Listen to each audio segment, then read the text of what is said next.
So migration is a very important issue politically at the moment. There have been public concerns about rising numbers of net migration over the last few years, and it's a hugely salient issue. So it's one of the top concerns of members of the public.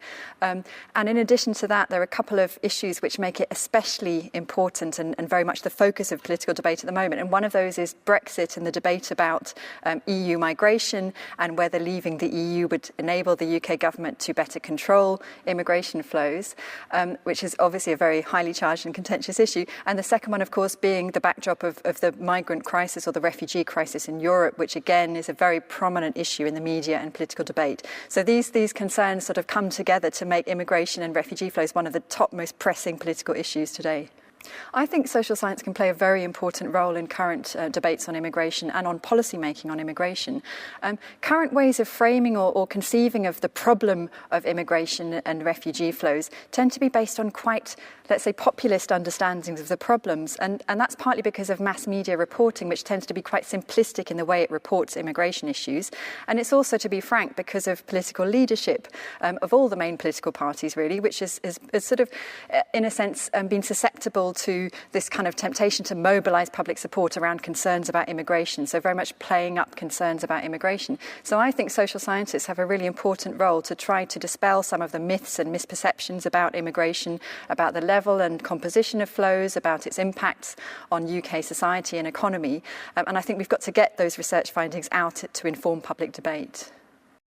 So tonight I'm going to be talking about the possibilities for research and expert knowledge to influence and inform policy debates on immigration.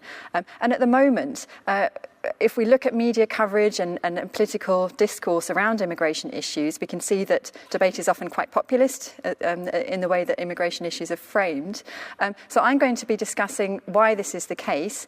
And actually, if we look back just 10 years, labour migration issues were debated in a much more technocratic way. So evidence and research was really drawn on to inform policy responses and political debate on immigration. What's happened over the last 10 years that shifted the nature of public debate in the UK? Why have we gone from a more sort of technocratic evidence-based debate on immigration to one which is much more sort of based on intuitive lay perceptions about immigration?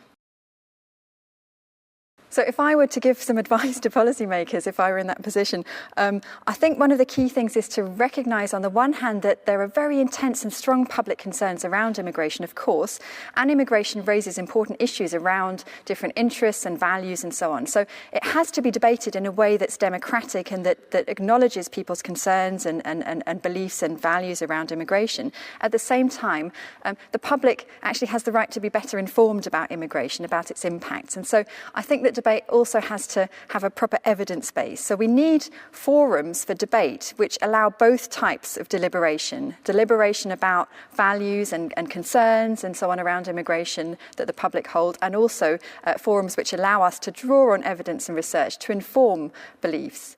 In Germany, in the early 2000s, an SPD government tried to liberalise labour migration, and this was rejected for a number of reasons. But what that political debate triggered was a cross-party immigration commission, which had a really thorough deliberation on immigration issues. So they drew on a range of expert witnesses, they involved key stakeholders across society, they involved all the major political parties, and they had a very intense, in-depth debate about immigration in Germany.